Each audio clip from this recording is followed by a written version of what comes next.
Lane4 in Great Britain, a leading people consultancy specializing in the field of human performance.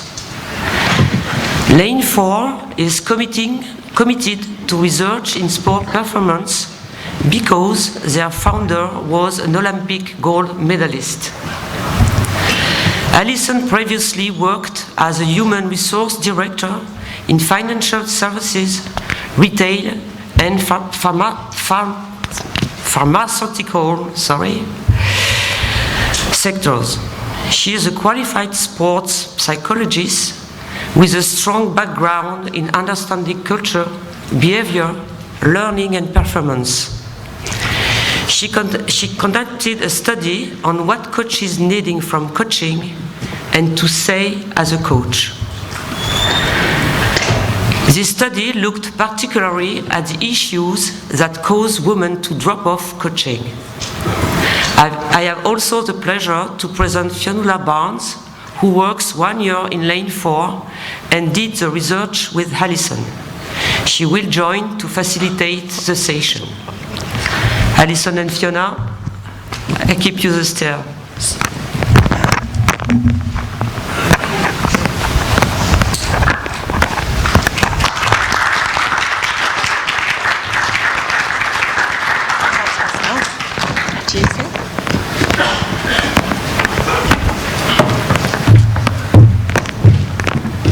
So thank you for your introduction, and thank you for everyone sitting in front of us. So my name is Fionnuala Barnes and this is Dr. Alison Maitland, and we're here today to enlighten you on my recent research which I conducted into the barriers and supports for women in rowing coaching. So before we delve into this research, I'd like to just tell you a little bit about ourselves. So from a sporting background, I come from a background of elite sailing, travelling around the world and the country for training and events. I also rowed for my university team during my 4 years at Bath University and during my year-long placement with Lane4 at Henley Rowing Club. Academically wise, I graduated earlier this year from the University of Bath with a BSc in psychology, and I'm currently studying for a Masters in Sports and Exercise Psychology at Loughborough University. So I'll now hand you over to Alison. Thanks, Fee. Okay, as Pascal very kindly introduced us, I'm Alison Maitland from Lane4, and my friend isn't changing my slides. Thank you. Yeah, Lane4 has a background in performance psychology, and one of the reasons I'm here today, apart from the fact that I sponsored Fee's research, and I just want you to be very clear that Fee did all the work, I did not do that, I was the shepherd of her research as she went through it, is you'll see on there a quote from Lane4, and it says actually to make a difference to people's working lives. One of the things that keeps me at Lane4 as a company is because that's what gets us out of bed every day when we come to work at Lane4. It's part of our mission. Our mission is to make a difference to people's working lives, and I hope that as you go through the research that we're going to share with you, that you get a sense of all of that. Sophie, back to you. So together we feel that these experiences that both Alison and myself can bring from the understanding, are able to understand that kind of complexity of elite club level and university sporting environments, while also understanding the rigour needed for that good quality, valuable research which can actually make a difference today.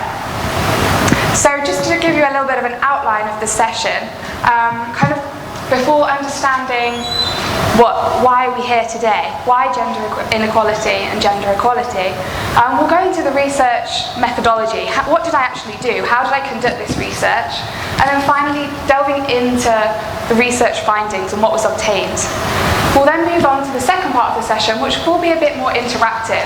So it gives you the chance to actually engage and reflect on your own experiences with gender in coaching within your coaching environments. So we're very well aware that sitting in front of us today, you're all from different backgrounds of coaching environments, of coaching. So we really want to recognise that and draw upon that to use those experiences, use those interpretations that you have to best kind of promote this and take this forward. Thanks, Fee. Okay, let's get into some detail. Okay. You only have to watch the news at the moment to understand that gender inequality is still a global issue.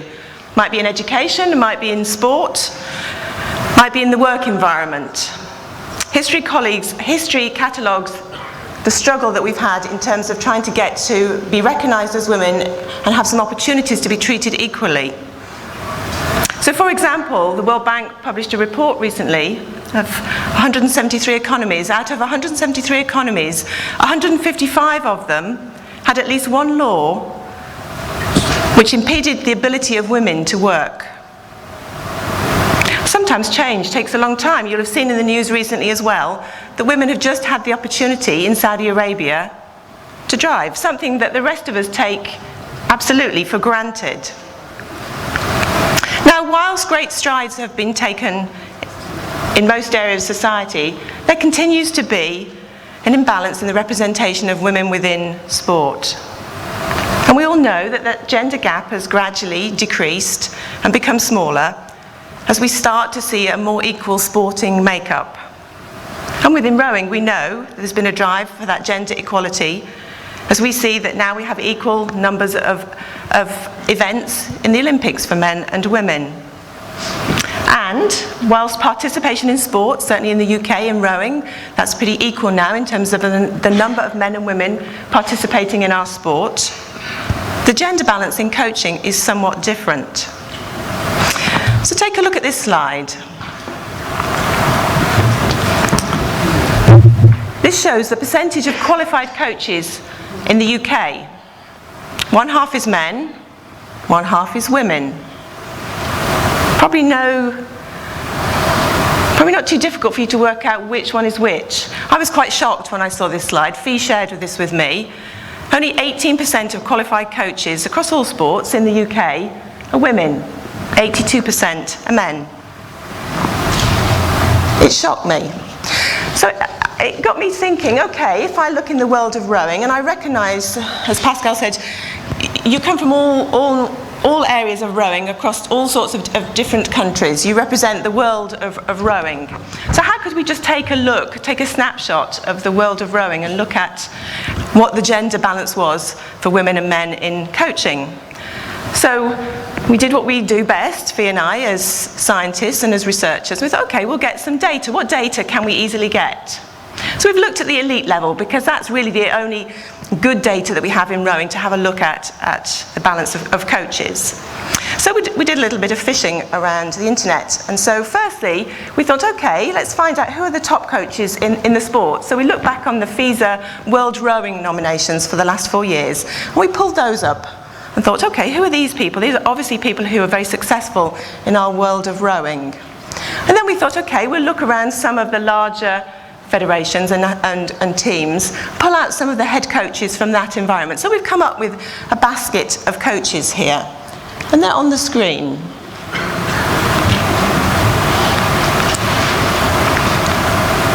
Great. You probably recognise a number of them. A number of you are actually in the room now, which is fantastic. What do you notice about that group of coaches?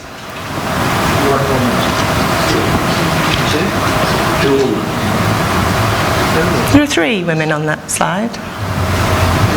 Okay. All right, pause. So okay, let's interrogate our data a bit. We're good scientists. Let's dig a little bit more deeply into it. And let's actually just look at those people who were nominated for the Coach of the Year. They're really at the top of their game. Let's just see who they are.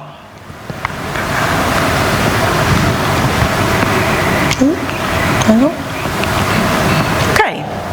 What do you notice?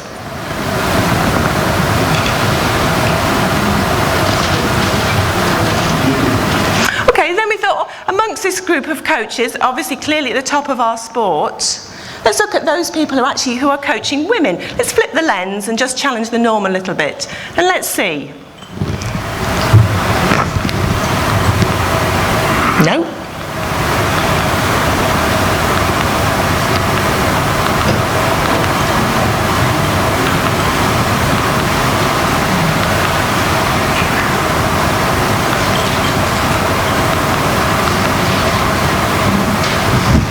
What do you notice? okay, let's just have a look at who are, from our original group of coaches in our data set, who are the people who are coaching women? Oh, and our women in our set. What do you notice? And then finally we thought we'd really turn things on its head and go, okay, which of our women at the moment are coaching men? What do you notice? So one of the most powerful reasons for a lack of progress in any situation is a simple one. It's where we have blind spots when it comes to diversity. We accept the norm. And do you know what? We can't solve a problem if we don't see it clearly. Now, most of you may think that women are quite well represented in coaching. You'll see some around. There are some in the room now. I know some of them myself. But actually, we become comfortable with the status quo. And it won't change if you don't feel an urgency. And if you don't grasp the barriers that get in the way of women being in coaching and the things that really support them to enable them to thrive in our sport, then actually we won't make a step forwards. And do you know what? We won't make a step forwards unless you all engage in the change. Fee and I can't do this. Only you can make that difference. So that's why I'm going to hand over to Fee now. Fee conducted this research to look at those barriers and supports, the things that will help women thrive and join and stay in our sport of rowing. I'll hand over to her. Fee. Thank you.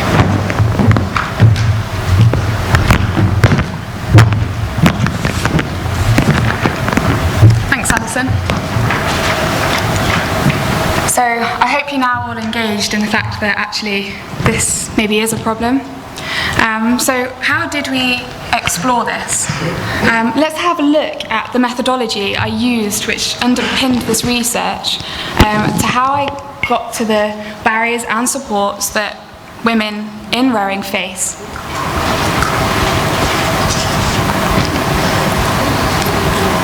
So 12 female rowing coaches from around the UK at varying stages of their career and at varying levels were interviewed. It was important to really understand the unique barriers each woman faced in their own environment. So as you can appreciate, how you got here today may be very different to how the person sitting next to you got here. With this in mind, the methodology comprised a biographical mapping grid, whereby the interviews were centred on the critical turning points in the coaching journey of each individual female coach. So these could have been positive or negative, they could have been controlled by the woman or outside of their control, or they could have been social or physical impacts upon their coaching journey. So on the screen, you can see a timeline which is an example of a coach's journey. So it identifies 4 critical turning points which influenced their coaching journey throughout their career. So let's have a look at how this might work. So the first critical point, which was identified from an interview with a coach, was injury. So injury and the subsequent need to be involved with rowing and stay connected to the rowing club led to that person assisting their coach in coaching the team. So this provided a new way to stay connected and to still be involved with coaching. It also propelled them into their coaching career. So critical point number 2, as you can see on the screen, was the opportunity from another coach to coach one of their crews. So this provided learnings which stimulated the desire to actually go into coaching. Not only did this coach provide a mentor and a role model to go to for advice, but a development aid for that woman. So it wasn't always an easy ride, as you can see from critical turning point number 3.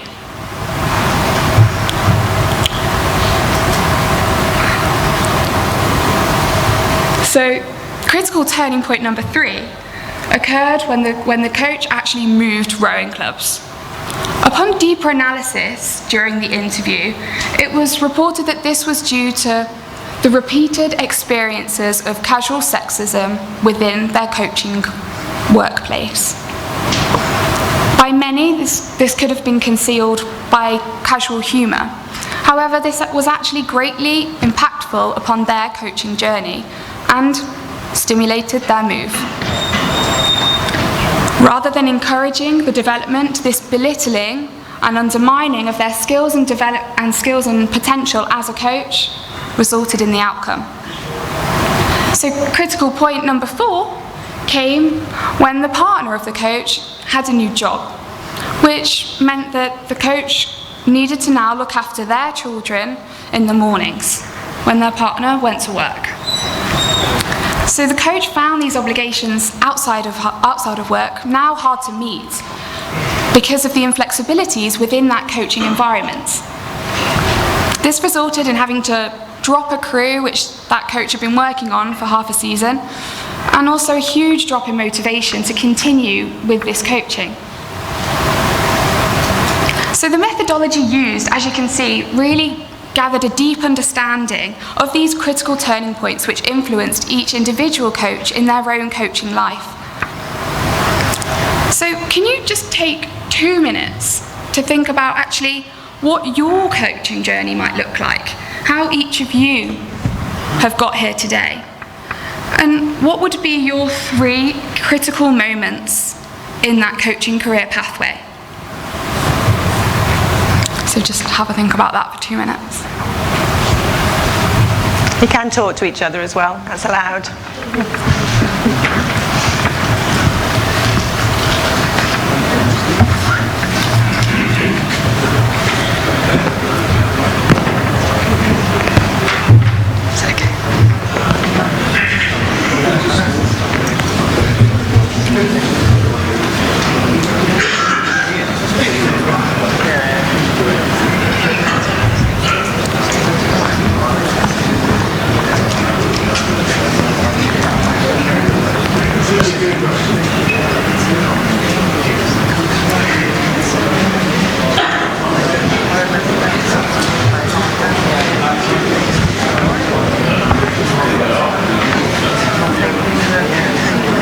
Do they sound like they're talking about it?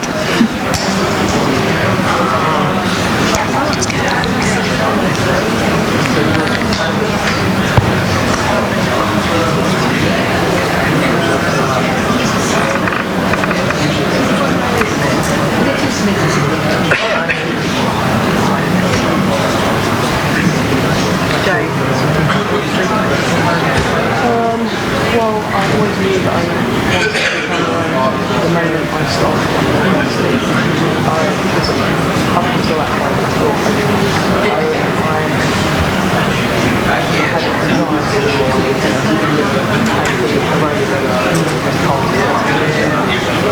but then I very quickly realised that being indoors all day wasn't right for me. So then I said to myself, once I do I'm going to really get as much out of my music. Okay, so thank you all for engaging with that and reflecting upon your coaching journey and your key 3 critical turning points which might have influenced you getting to where you are today. So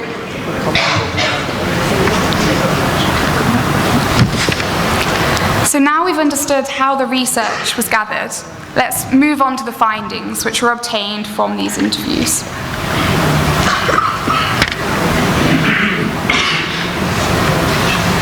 So 3 common golden threads, which in academic terms we call themes, were gathered from the 12 interviews with the female rowing coaches from the UK.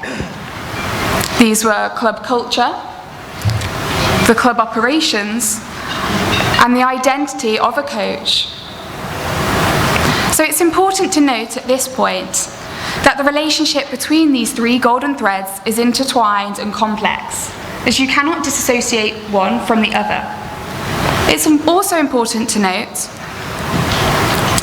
that when done well, each golden thread can be a support and encourage women in coaching, and when done poorly, each can be a barrier to women in coaching. So let's delve into each golden thread in a little bit more detail now.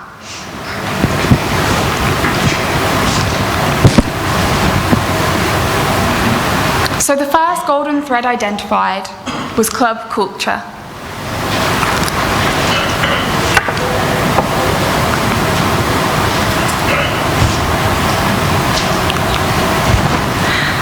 So the long-standing history of rowing clubs means traditions and historic assumptions regarding gender and coaching are deeply embedded into our club culture.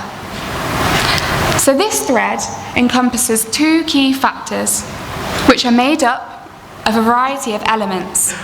So as you can see on the screen, the two key factors are stereotypical behaviour and power concepts.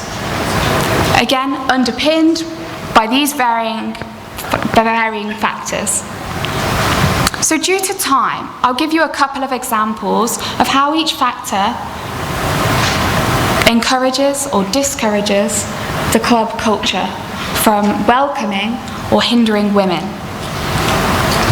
So, firstly, commonly held expectations that women coaches are better able to coach junior crews because of their nurturing behaviours. Secondly, the act of sidelining women to only coaching female crews because of the assumption that male athletes won't respond to the female coaching styles. So in total, these practices create a culture which has the unintended outcome of undermining and limiting the potential of women coaches.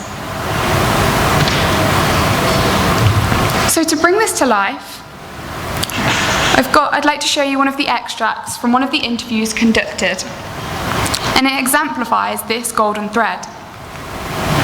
So have a read of the quote on the screen.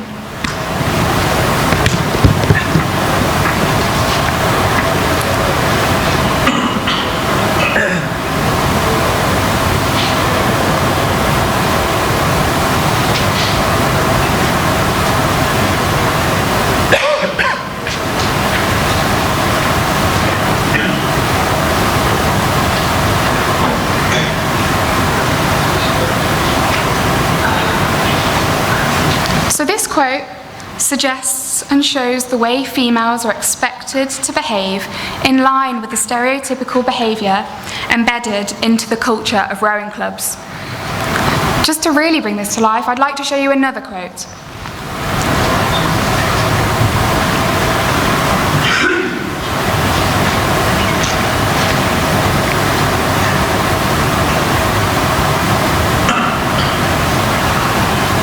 So again, this quote demonstrates the subtle use of sexism in reinforcing power over females.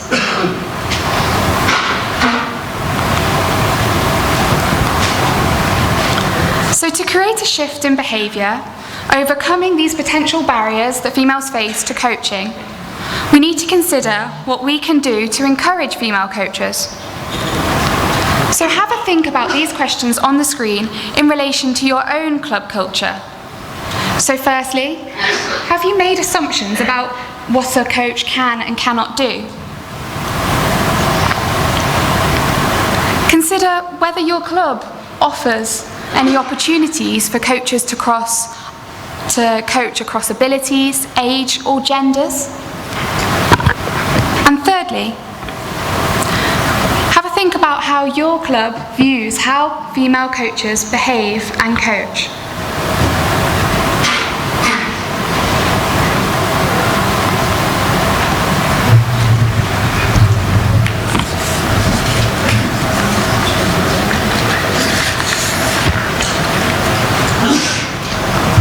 So now let's move on to the second golden thread, which, as we found earlier, was club operations. So in order to be successful at anything you do, the structures and policies of an organisation need to be set up to support you. I'm sure you can all think of a time where the processes in place have limited your potential. Within rowing, the role as a coach revolves around taken for granted assumptions about the way a club operates.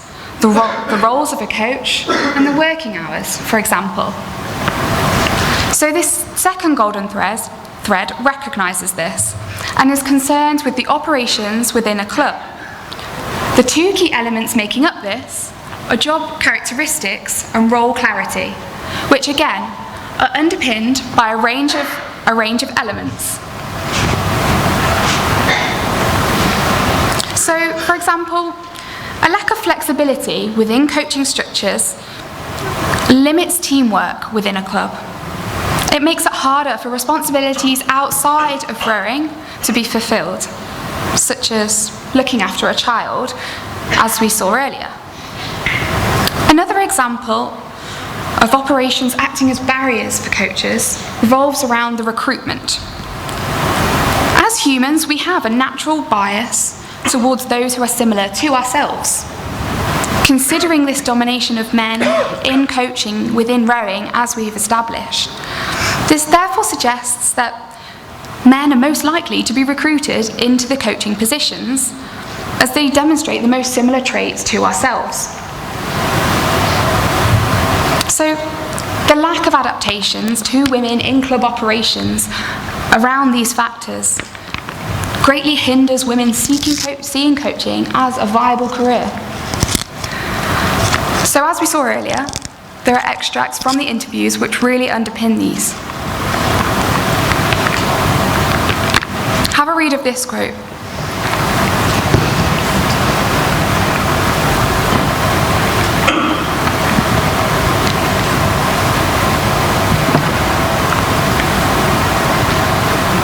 So this quote shows the operations of a club are not set up to accommodate the feminine ways of working, which stereotypically include a lack of toughness or a lack of being strict.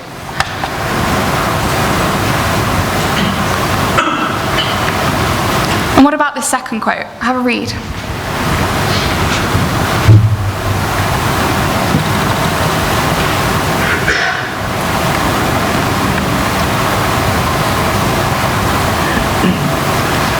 So this suggests that traditional structures in how clubs are operating is the only way of a club functioning. The changes to structures are not welcomed or recognised as bringing benefit to the club.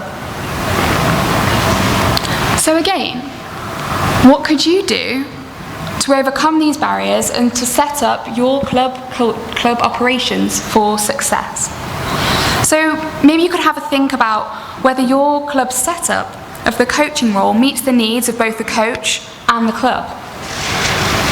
Does your club provide opportunities for coaches to learn and develop? And finally, is the coaching equipment easy to access and use? For example, is the launch manoeuvrable by everyone?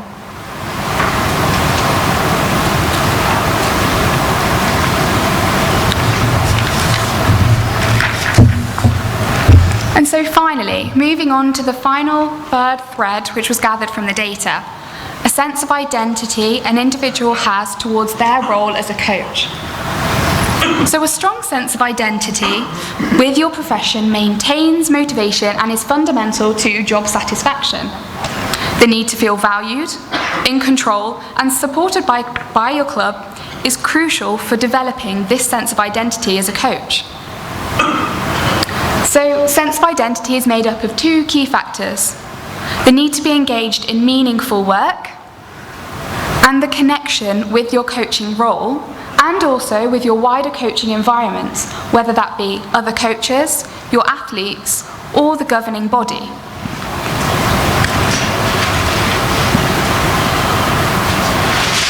So again, this is made up of a range of factors which underpin meaningful work and connection.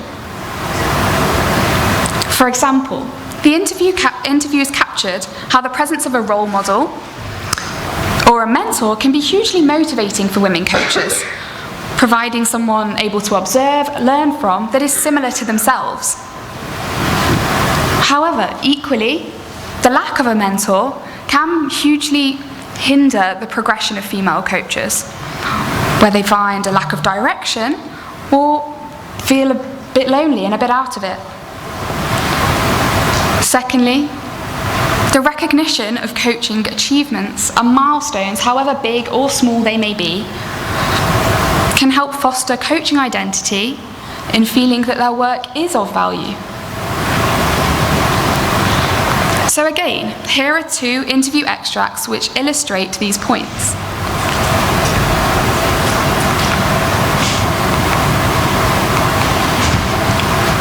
So have a read of this one.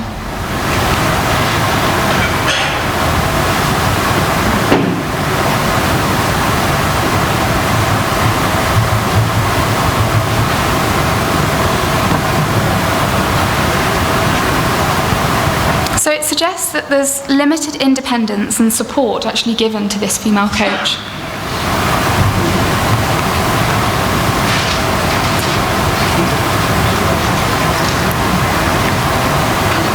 How about this one?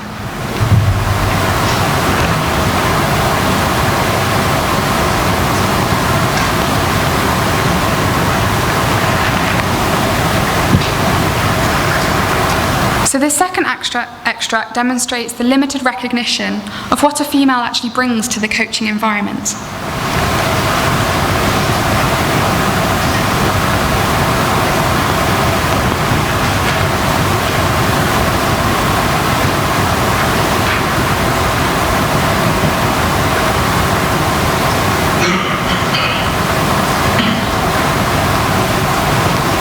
So again, what can we do to overcome these barriers and a lack of identity a coach has? Here are some things to keep in mind and have a think about.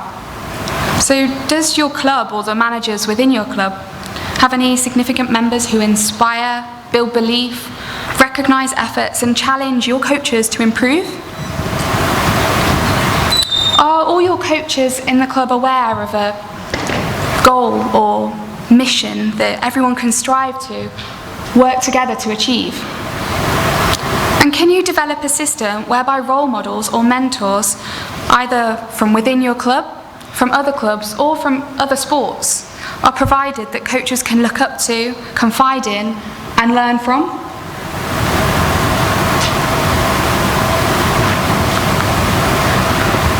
So I'll now hand you over to Alison to be able to reflect, connect, and share your ideas. Thanks, Fee. Okay, so now a bit of time for you actually to do a little bit of work and start to connect to this and have a think about it. Remember, I started saying this doesn't happen without all of you. So what Fee's done is shared those 3 golden threads. The issue around the culture in your organisation, your club, your federation, your team, or wherever you're coaching. The situation around how it's set up, the operations, how the roles are set up, how you make life workable for a coach. Then lastly, looking at them as a human being and as them as themselves and their identity and how they feel and how they're motivated and how they're developed. So those are the 3 golden threads that came out of our piece of research. Probably no surprise to you actually, working in your environment. And we recognise that you will all come with different experiences, you have different backgrounds. And also you have the opportunity today to actually share some of those with each other, because also we know from research that to make a difference, you do need to connect and learn from each other, to do some social learning in terms of where are things working well and where things need to improve. So I wouldn't be coming from Lane4 if I didn't actually ask you now to roll your sleeves up and do some work on your tables. You'll notice that you have a white tablecloth on your table.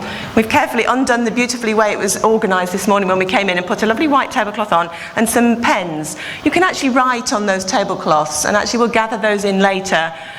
And we've given them there for you because I know for some of you English is not your first language. It gives you the opportunity to share some of your thoughts, maybe a drawing, some words, however you want to get in touch with this as an issue.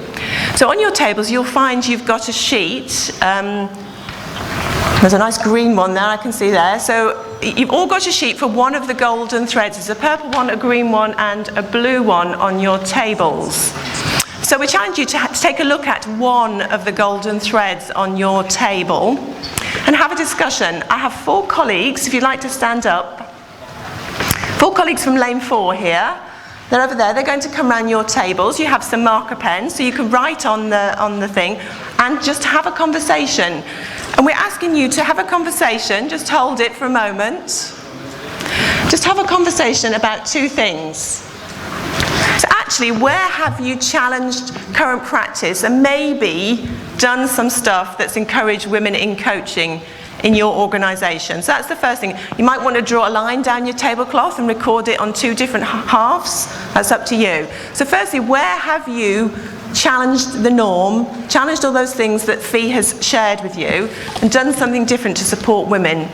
And then on the second half of your tablecloth and your conversation, actually, what could you do going forwards? Where have you not yet thought about this? Fee's given you some ideas. What else could you do going forwards? You have some other cards on the table, some green and blue cards. Just leave those for the moment. Those come at the end. Okay, so use your tablecloth to have this conversation. What have you done so far to help women? What are the bright spots? What could you do in the future? And you've got about 15 minutes for a conversation. Okay. So, sorry, what are we meant to be responding to?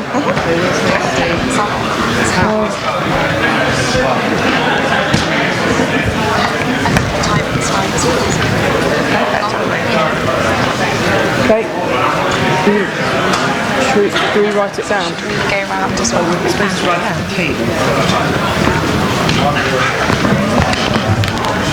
you have any women coaches?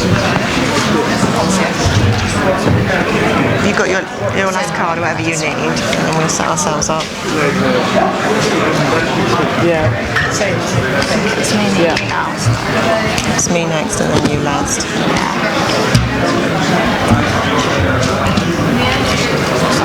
Yep, top right there. Wow, it's more than Great Britain.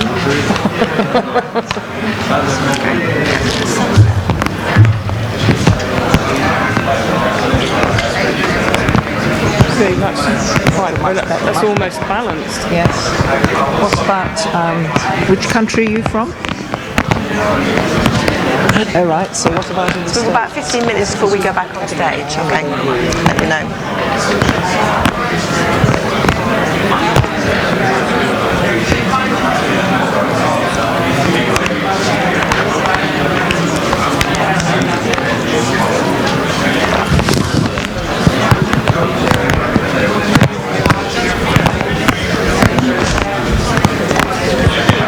Oh, juniors.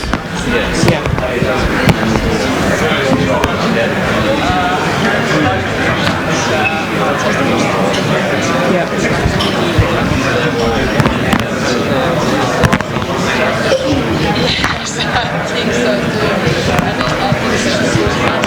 Yeah. So is that under 23? Yeah.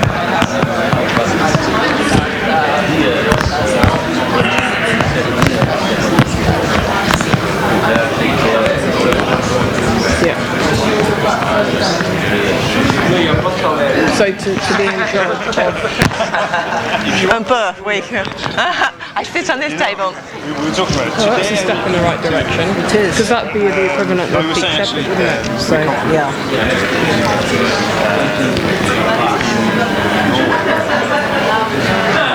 difference is actually very small. Okay. These comes from actually women. Yeah. They feel actually that they have the same power, the same skills, the same position. So they don't, it's very, very seldom they feel just as perception. Yeah. But of course there are.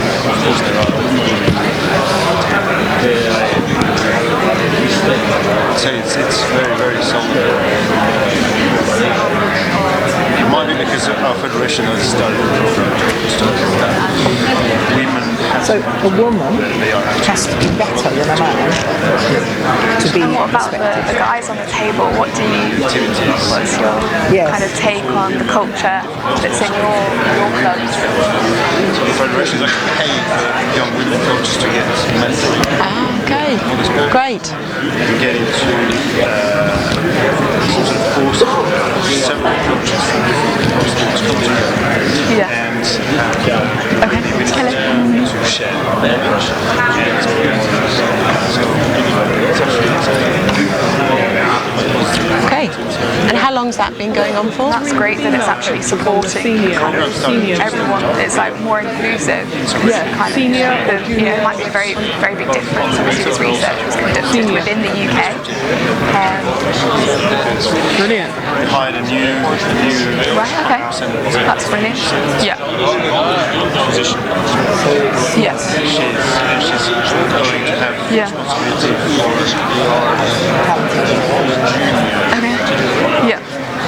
the ideas which she keeps going because she's directed by not the head coaching role, but the head coaching another. Yeah. Okay, great. Yeah. So So when it's a big step. So the USA. He is in the USA. Oh, okay. So junior Very scarce. academy teams. There is Yeah. a few examples actually. Is your experience with your female coach the norm, or is it an exception? Especially the handball winners team Yeah. is It's exceptional. So not normally. Yeah. So one of the things I worked with John, I also am a member of one of the largest clubs in the country outside of London. And we recently Yeah. really orienteering. Yeah. So you've got other role models in other sports to draw from. Okay, that's great. split into so many different I would groups. say that the reason So we women everything come from Spain originally. We have one head coach who is actually a man, but he coaches men and women. All of us, men and women, we all coach Sorry, I stopped the French. You go back in the French conversation. I'll leave you to it. junior or senior or veteran. That's good. And it's early days. It's only been going like this for about 6 months, but it's really working quite well. That's It's some good like great for things which and you kind of are captured helping coaches Hi. to get from on the Sweden. education Maybe you Can can I jot join them you? down on here, and so that you can, everyone can see them, and everyone can kind of understand that what on the table, and we can feed that back at the end. which is good. I'm just wondering if this is something that is an issue in And your then people country. like me, because I don't coach formally. Is this an issue in your country? Okay, sorry. But I get asked to, are you around this weekend? Will you come and coach Where are you from? these people? So, and so they're not saying, you're a woman, you must coach. They're saying, you've got experience in this field, will you coach that? Right. And they're looking at that. Okay. And I'm doing a bit of mentoring as well.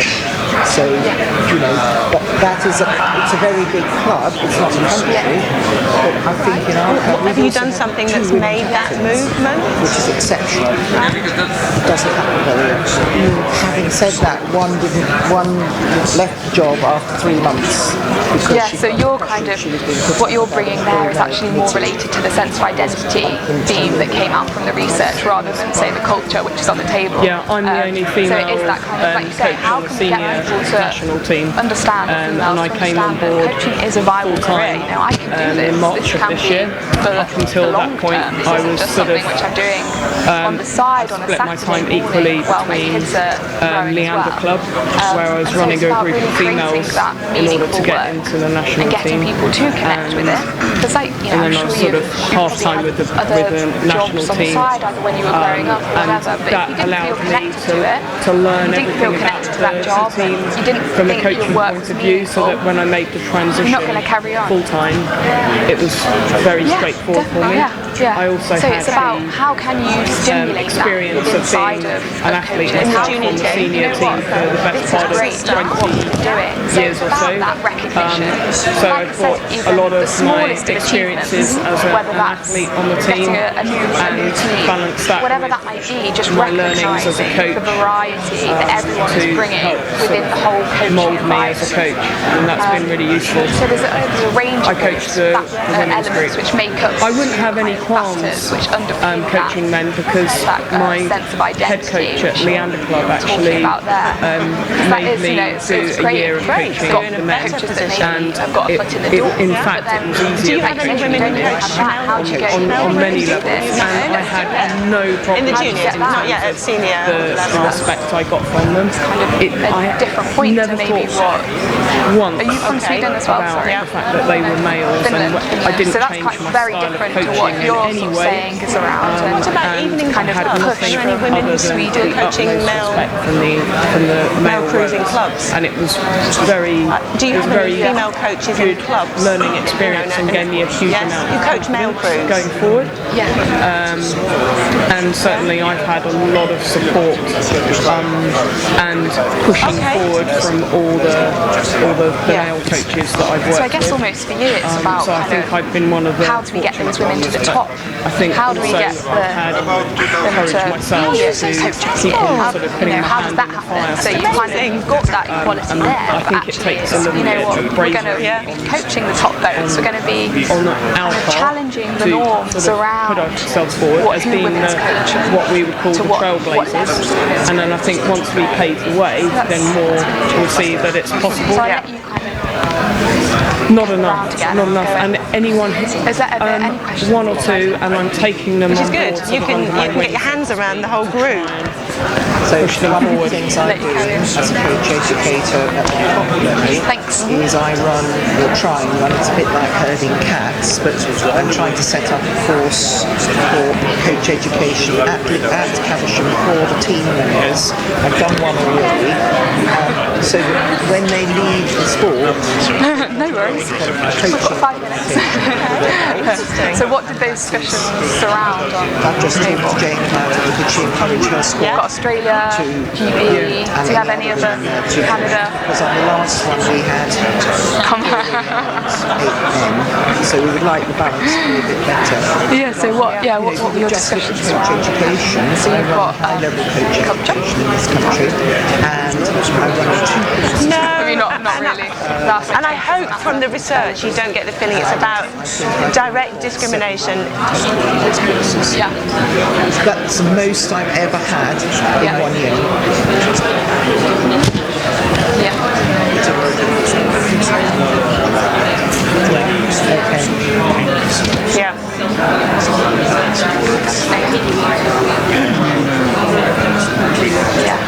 Yeah. Yes. If you don't have hard courses. How do they progress? How do they become female coaches? How do they become coaches? They are already in the female. Yeah. Yeah. Yeah, it's a tough sport as a coach and as an Surprising. athlete. It's like quite shocking, isn't it?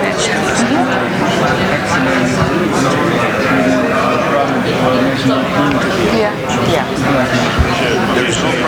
Yeah. No, I know you work, 7 days a week.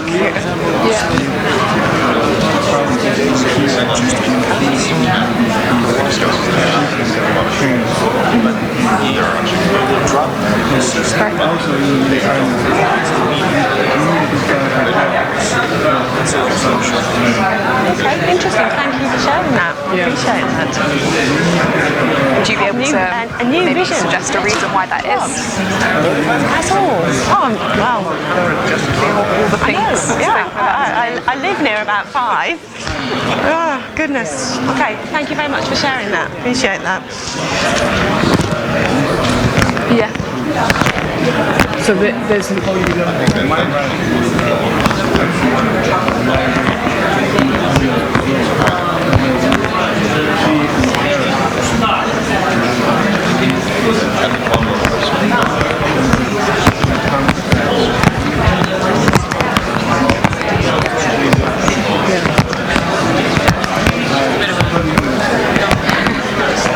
So did you say no, or did she say no?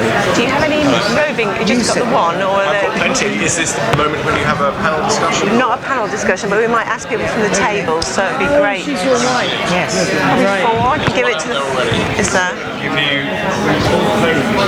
Yeah. Are you going to want to talk at the same time? No. Not at the.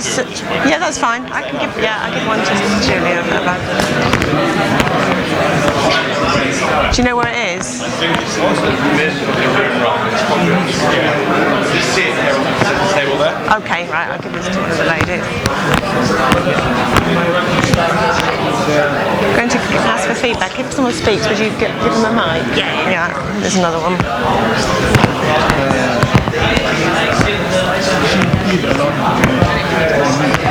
There's another mic there. Would you, if someone speaks, would you grab the other mic and hand that round? Julia's got one as well. Yeah.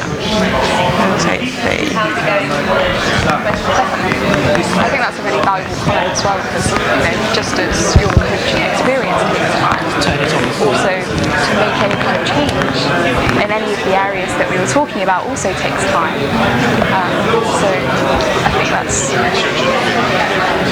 Have you, through talking, have you found quite different experiences? Yeah.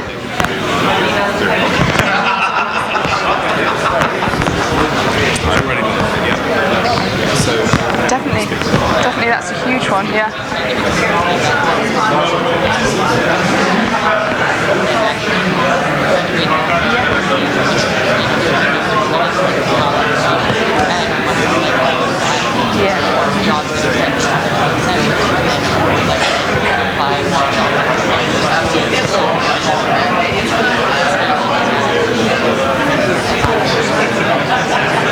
Definitely.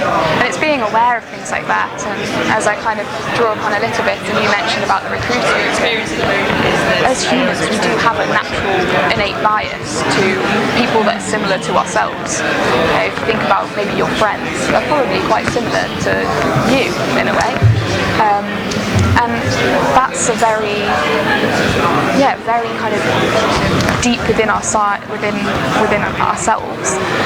So actually recognising that and going, you know what, I don't want to fall into the trap of this bias, so I'm going to open up my eyes when I'm recruiting as an interviewer for a coaching role. I'm going to go, right, let's look at these people as though I didn't know anything about them, and it was just their skill set that was on the table in front of me. Recognising.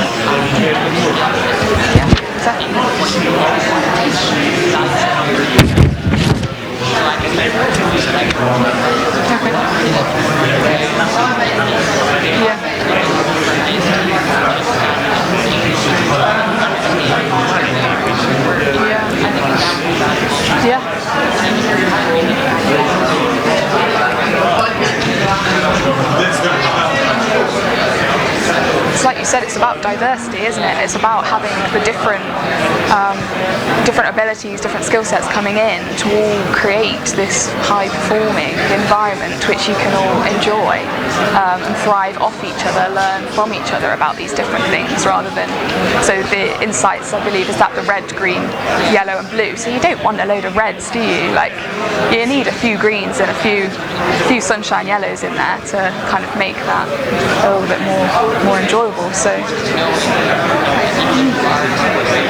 yeah, exactly. Knowing what maybe skills someone else is going to bring, so that you can direct them to that person. You can go, oh, you know what? Right, I know I'm not quite as good as X in this area, so I'm going to direct you there.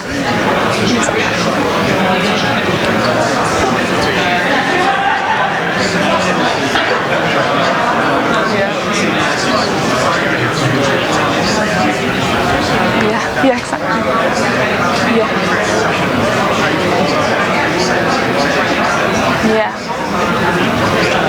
Yeah.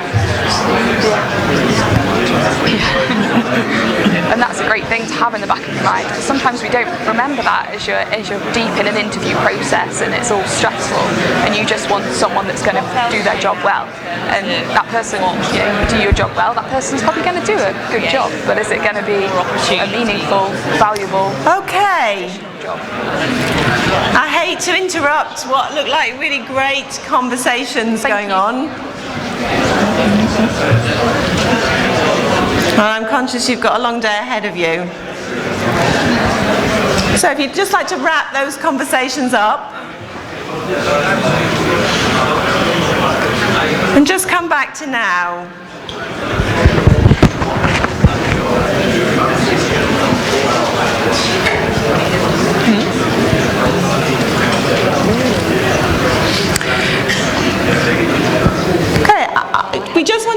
couple of moments to share back some of those bright spots, and also maybe a couple of things that you are thinking that you might do going forward. So I don't know if you have any volunteers from anybody who wants to say, yeah, actually, here's something that we're already doing really well in my environment, in my club, my team, my federation, and so on.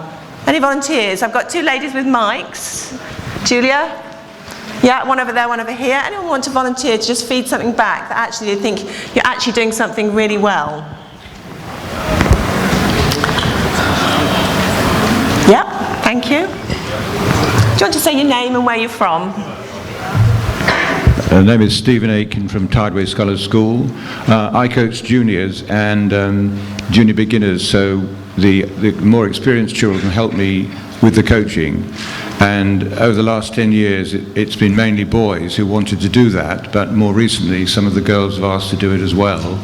So I do see there is a change going on. Another change I see is in both those clubs, we have women captains and lots of women committee members who are doing a fantastic job. And I think certainly in one of the clubs, women dominate as a competitive group. We were saying that it's only sort of 50 years ago there were hardly any women in sport. I think women are taking over the sport, so we men could be in danger. Thank you. Thank you. Okay, so that's a great example. What about an example of something which you think we're not doing it and actually we think we should do that going forwards? Any offers of that you discussed on your tables?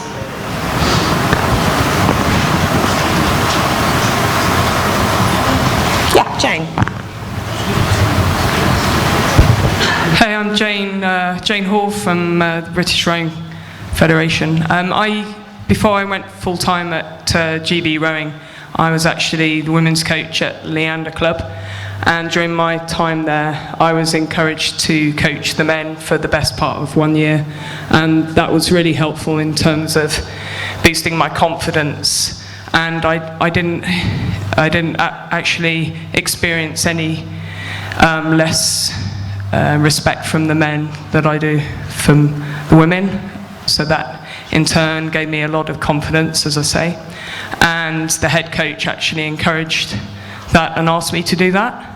And I think that's something that we could do with all the up-and-coming female coaches, just to give them an experience that actually there's no real difference in terms of coaching men and women, or there's less of a difference than they may perceive. And actually it would open the male coaches' eyes that us female coaches actually have a lot more to offer coaching men than they might think. Okay, thank you, Jane. So just hearing that, it sounds like it took a male coach who was heading up an operation to actually put a female coach in charge of the men. I see many male coaches in the room here. You have an opportunity here, guys, to actually do that, to take a step. Thanks, Jane. Another one. I also work for British Rowing, but actually this is from my club perspective. My club is one of the biggest non-Thames Valley clubs in the country, and recently we've undergone a shift from being lots of little squads, and in order to bring more cohesiveness, because it was getting unmanageable, we have 400 members or so, our head coach is male, but we all now coach, we have a coaches group, and most people have defined squads, but we will coach men and women, and the head of the veterans, the masters group, is a woman, and there was a lot of grumbling about it because they were mostly men, but they've taken to it actually, and it's pulling the club together as a thing. And actually I think in order to encourage more women, we've now got 4 or 5 women coaches, and I do a spot of mentoring there because I don't have time to coach on a regular basis, but it is the pulling the club together and getting the whole club working as a whole, as opposed to the men's squad, the women's squad, the juniors, the this, the that, the other, the veteran F. I actually think we've got an F veteran I squad in our lot, but whatever, yeah. all in their little cliques, and it's worked. We've done quite a lot of stuff like that, which is really bringing everyone together It's been jolly hard work. I don't know how long if it'll succeed long term. We've had 2 women captains, but we're back to a male captain now. So, we're getting there. Great. So you've made a change by actually bringing the whole, and actually treating people as human beings, not as men and women. Actually taking it together, looking for the right person for the right job. Changing the club culture. Lovely. Okay, thank you for that. Right, just time for one more. One more thing that either you think is a bright spot of what you've done or something you might be doing going forwards. One more offer.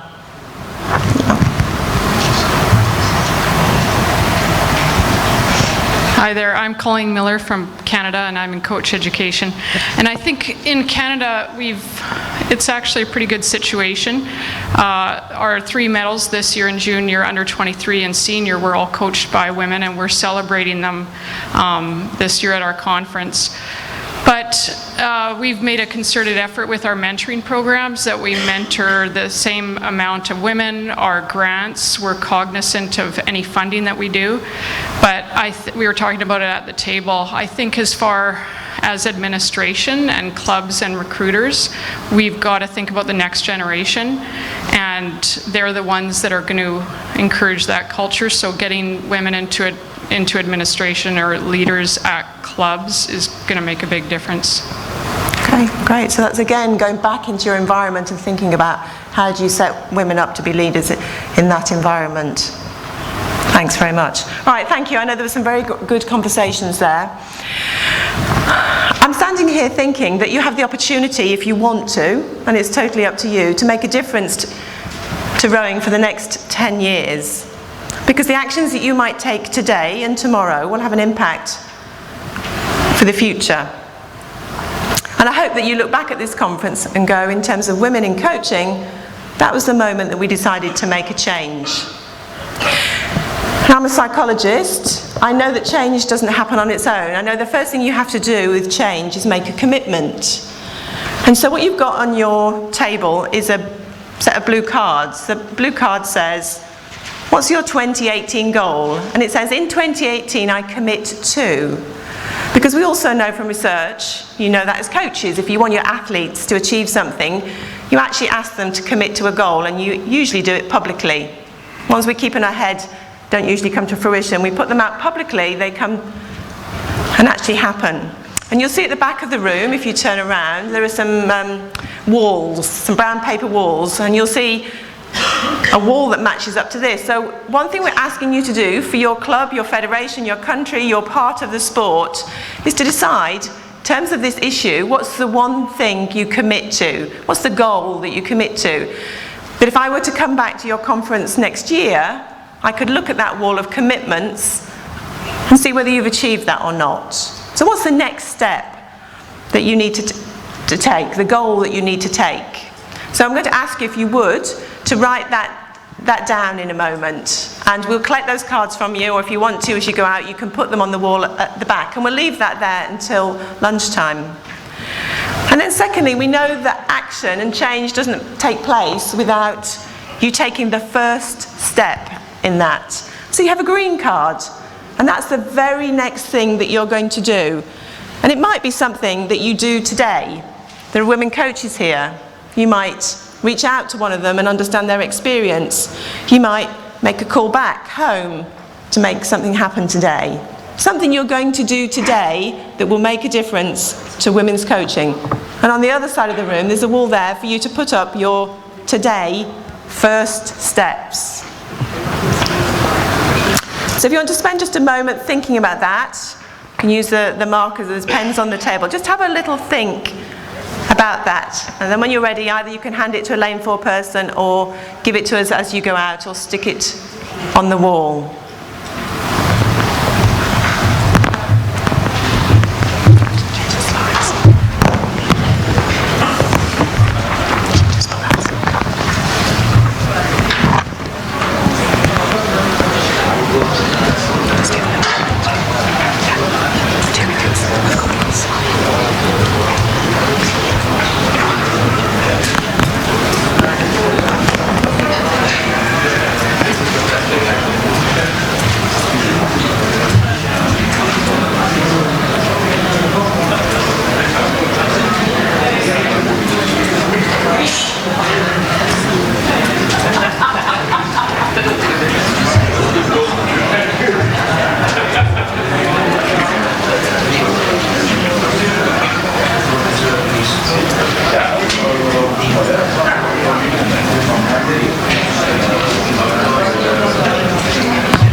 So thank you for completing those cards. And if you need a few more minutes, please take the time after to finish off writing your commitments. So why bother? Why bother making a change and increasing gender equality among growing coaches? Performance might be going well in your club. You're hitting targets, receiving funding and achieving medals at national, international and even Olympic Games. Earlier this morning, you might not have thought there was a problem. Well, there is. Now, every one of you in this room have an understanding of the problem and the knowledge to create a change. Other domains, such as business, aren't pushing for more women in executive positions just to tick boxes and reach quotas. They want to, and they need to. To excel, to keep ahead of competitors, it's vital to have diversity, to recognise, listen, and accommodate women. So we challenge you.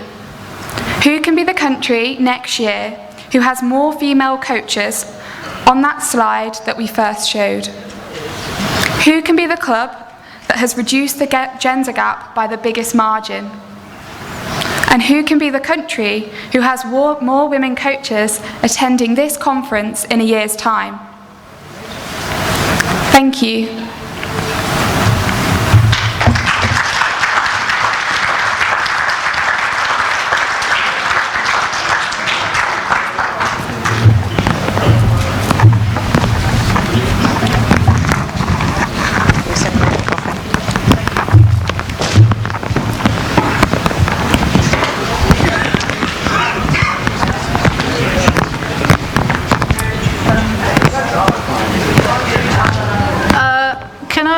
Just before we finish, I'm sure there might be some questions for Alison and Fee. So can we, if anybody's got any questions, can you please ask them now? Questions? Yep. Any questions? We thought we got away.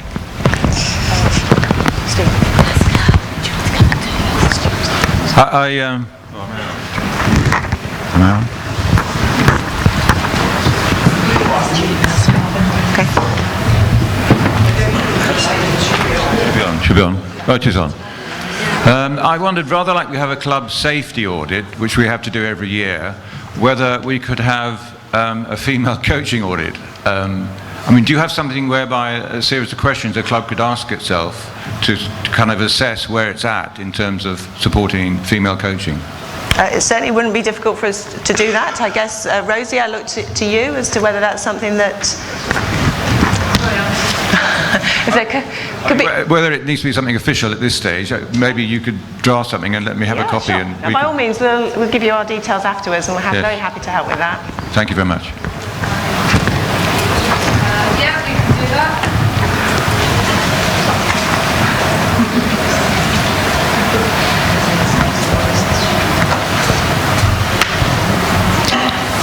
If you could think of your ideal future of coaching, other than it just being equal, how would you see it developing in the next 5 years? Okay, we might both have an answer for that. I'll give you mine. I come very much from the point of view about similarity rather than difference. I know you might get the sense today that this is about difference. I was chatting with a gentleman here from Poland, and we're talking about discrimination. That certainly is not neither Fee nor my position. It's about always coming to similarity and understanding what are the similarities between men and women. And actually what you're looking for always is to have the best athlete, the best coach, the best leader, and so on. So my ideal would be for it to be that situation, and that we didn't have to have a conversation about gender, because it would be very clear that always the best person was in the right place. And we wouldn't be looking at women coaching women and men coaching men. We'd just be looking at that in its entirety. Fee, do you have anything to add? Yeah, so building upon what Alison kind of just mentioned there, and kind of drawing upon what the lady from British Rowing mentioned earlier, it's about clubs working together, creating that diversity with a range of teams, range of levels, not just, as Alison said, the difference between men and women and male and female crews, men and women coaches. It's about that drive to all be one on their mission. Yeah, and actually, Rosie knows I can ball for England in terms of talking about the similarities. So maybe another conference we can come back and talk about. There are far more similarities between us as men and women than there ever are differences, both psychologically, I know there's some physiological differences, but psychologically and in terms of ability, there are a handful of things that make us different. So.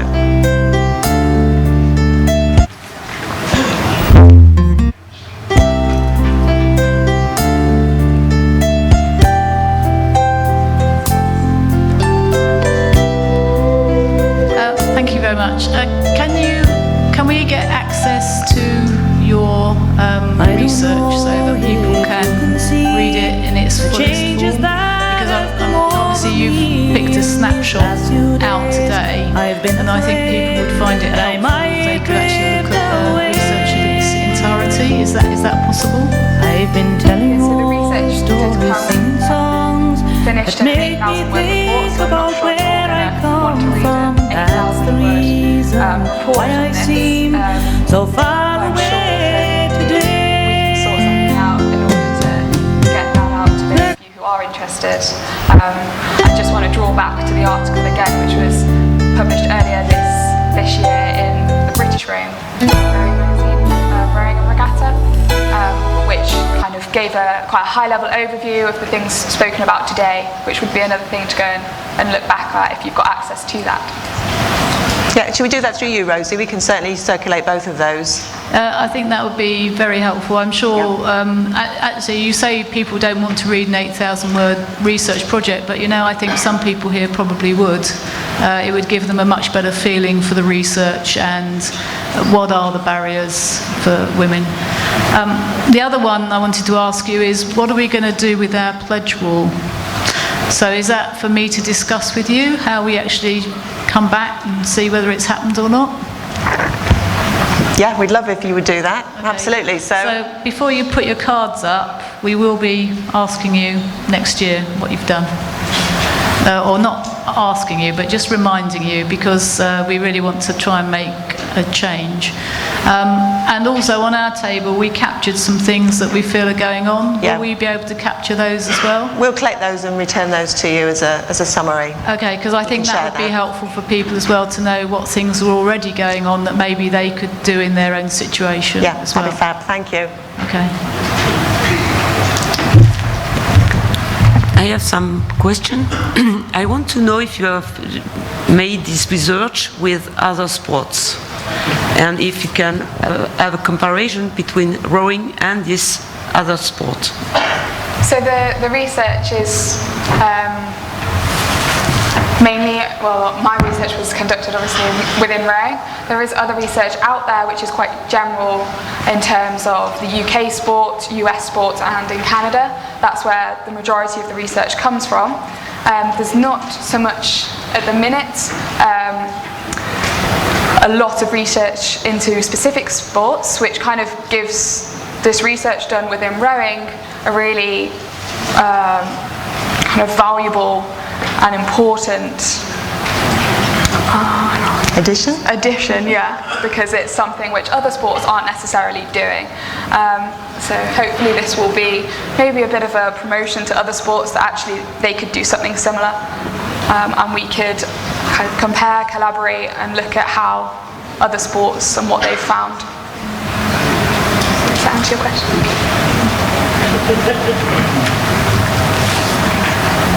Another question?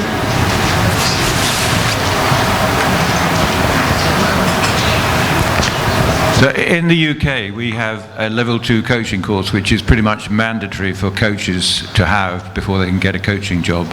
And I wondered if, maybe it's a question for Rosie, whether we could contact the level 2 coaches who qualified, and we do know that a lot of them don't go on to get coaching jobs, and actually do an analysis on that data. Whether we get a good enough response quite easily, I don't know. Yeah.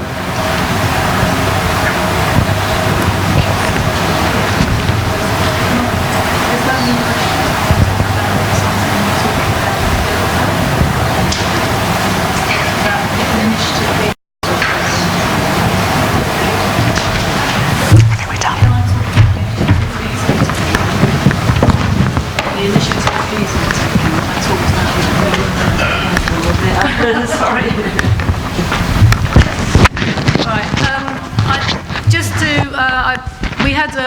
on Wednesday, we had a Coach Educators Day before the conference began, and we had about 20 people there from around the world who are primarily involved in coach education in development nations, as well as obviously in their own countries.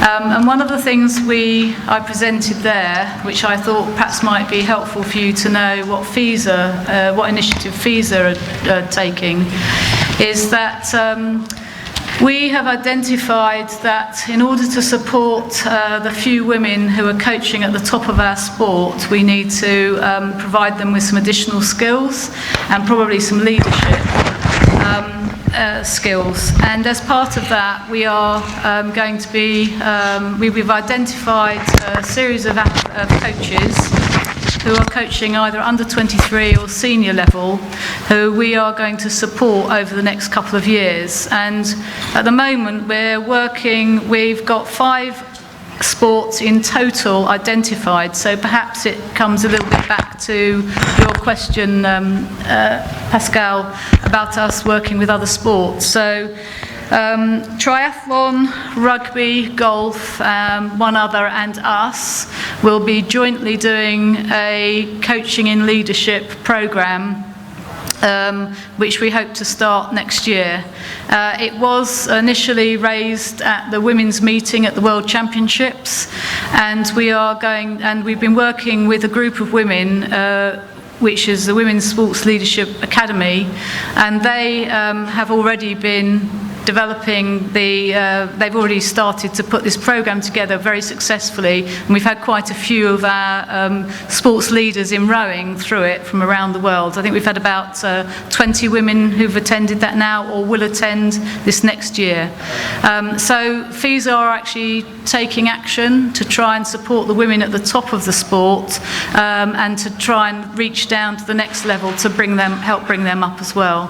So I think it's important that you know that we are trying already to take some action, and we can certainly make you a bit more aware of that programme as well. And some of the women that are in the room have actually been supported because they'll be the first coaches on that programme next year. So that was it.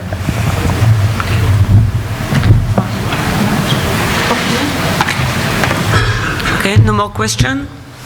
Okay, so we stop the session for 30 minutes, a coffee break. So, thank you very much.